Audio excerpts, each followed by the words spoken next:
Now for the South American population, and also Latin America and Caribbean population, as this site called it, you're gonna look pretty much in everything south of the United States, and you're gonna look about the population and how it's gonna be in the future. Now, starting from today, there are 666 million people in Latin American and Caribbean population, and you're gonna see those numbers, it's going up a bit, but the growing rate you're gonna see here is going down for some time right now, and also the population it's continue to be on the growing line. But let's look at 1955, when in the same region there used to be 191 million people, and now there are 663 million people from last year.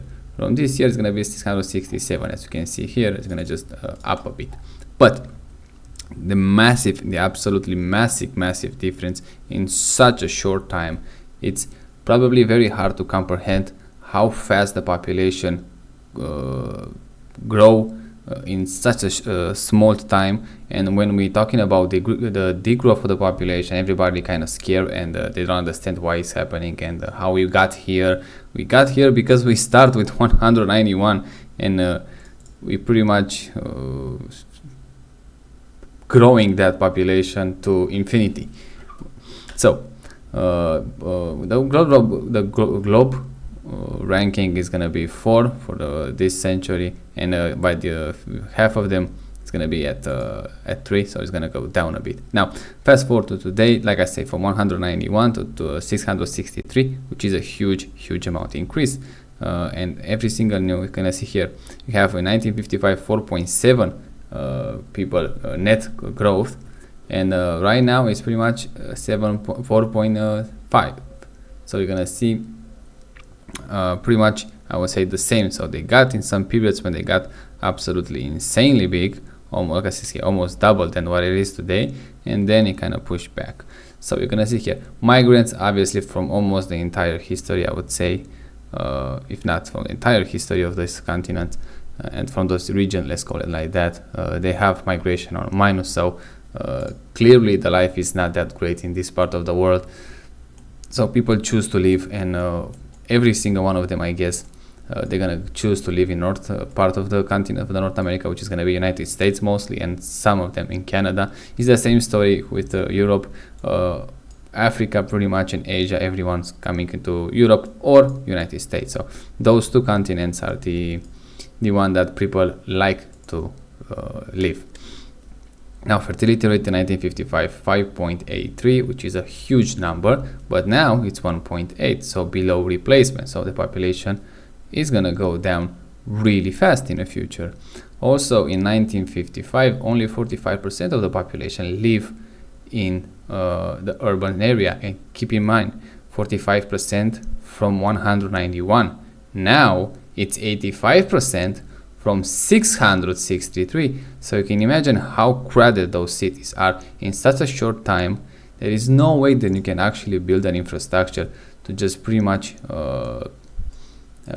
adapt to every single one of those people that came in a city. So that's why you're gonna see such a horrible life, I would say, in the city compared with the countryside. But people choose to go in the cities because they like, some of them they like the lifestyle, some of them they're looking for good jobs, and they are willing to sacrifice. They go in cities for finding good jobs, to get better money, and to in some day to live the same life that they have in a countryside for some reason. But this is the logic of the humans, I would guess. Now let's go with the median age. Back in 1955, 18 years old, so which is pretty much extremely young, but now it's 31, almost 32. So you're gonna see that even rising. And let's look at the future real quick. 2050, you're gonna see growing much slower, which pretty much, I guess, under 1 million from what's happening today, from 4.2 million. So in 25 years, huge decrease. And also I would mention that I believe even here in those numbers are not real, and probably you're gonna see already a net on minus, on degrowth in the population in this region by, I would say, 2040, if I am right. migrants always going to be on minus on this region, especially for this century. There's no way the government in every single one of those countries is going to fix the problems that they have right now and going to pretty much convince the population, you know what, it's better to live here than just live from other country. So the route to prosperity is going to be pretty much the same, mostly United States, and God knows what's happening in Canada, but Canada kind of lose some ground, I would say, in those migrants, let's say, choices that want to live in Canada. So United States is going to have to take it, all of them. Now, let's look at the median age. So 31, 32 years old, and then in 2050, just 25 years from now, 40, 41 years old. So you're going to see, I would say, almost 10 years, and that probably is going to be even higher, because if the population is going to go down much faster, this number is going to rise too. So you're going to see probably like 10 years in a median age increase, which is huge for such a short time, just in 25 years to add 10 years. So we can imagine by the end of the century, probably is going to be around 60, 65. So you already have the entire country retired. So obviously not apt for work. Fertility rate is going to go down, and look at this, in just 100 years you start with 5.8 and then you're going to go with 1.69, which again, that is going to decline too, because I don't think even those numbers are real. And if the population starts to decline by 2050, probably is going to have by 2040, probably this number fertility rate is going to be around 1.4, I would say, probably even lower, depends on the amount of factors, but still they're going to go down. Now the urban population is going to be pretty much, like I said, we have 93, 94%, it's going to be pretty much almost 100%. So pretty much all the people in those countries, they're going to get cram and jam in the cities.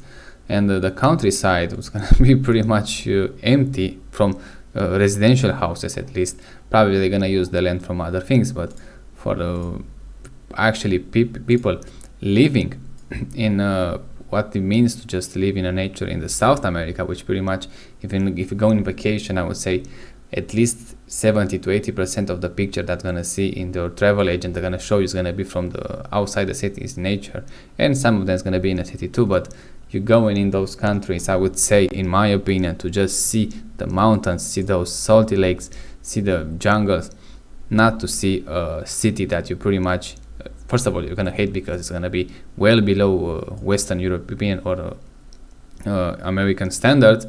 So you're going to end up pretty much living in those miserable cities with no hope for the future. And probably, like I say, you move all that people, most of them in urban centers, these numbers, fertility is going to go down and the population is going to go down, because the life in a city is not made for a human, and especially not in that short of time, in just 100 years, to just pretty much move every single one of them in a city. And we used to live for thousands and thousands of years in pretty much nature. So that's going to be a huge problem, but I don't think any country it's able to fix it. But like I say, we are interested, especially me, I'm interested mostly in this century. By the next of the century, who knows what's going to happen, but in my lifetime, there's no way they're going to fix this one 100%. They have no tools to do it, and also I don't think I have a huge lack of will to do it, because why would they do it? If you have people in the cities, you cram them there, you can pretty much just raise the taxes. Even if you raise it by 1% per year, even 2% per year, you're going to have huge money income for the, let's say, for the next 10 years, 20 years. It's going to be great for, let's say, for the socialist government, which is pretty much every single one of them. Now, what's happening if you live there? I will not have that much hope, I would say. Again, the same story with Asia. There is a reason why people choose to leave those areas and just to try at least to move in the better one, especially United States. And keep in mind, the United States, it's a young country, but also every single one of those, because they pretty much, Columbus discovered the America, if I'm not mistaken, in 1492. So they have roughly, let's say, 500 years of Western civilization, then combined with the native population from there, which is not that much around, especially in the United States. In the South, probably is going to be a better percentage. There is, like I said, no, I would not say that even those South American, which they fall behind in a lot of things, I have to say, usually everybody use the metric of the technology. I use it too. How much new technology, and something new and very much improve the concept of the evolution your country produce at the world scale. And I don't have anything related to the South America. And I'm not talking about here by you have a factory that builds that. No, you have someone who invents something that's gonna push forward.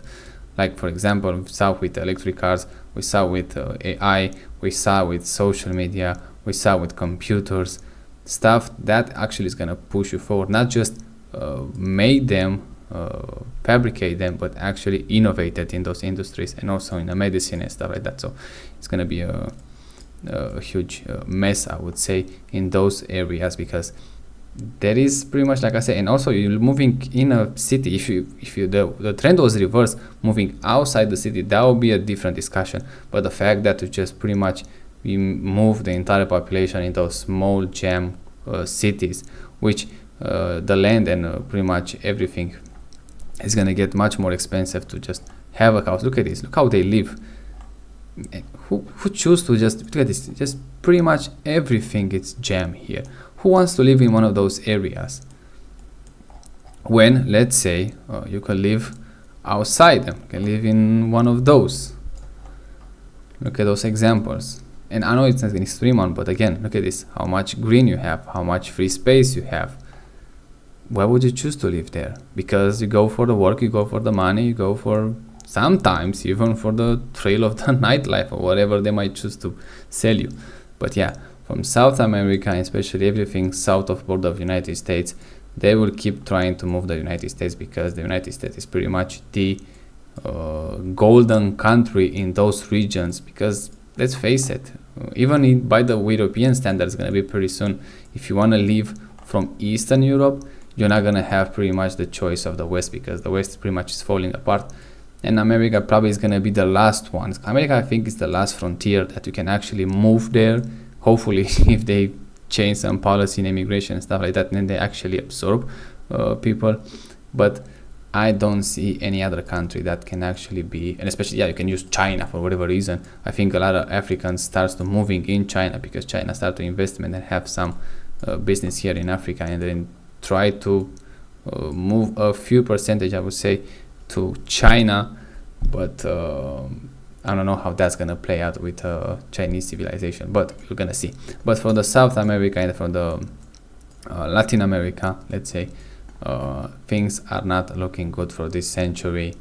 And probably, every single one of those people, every single one of them, those who choose to move out, they're gonna go for the United States of America.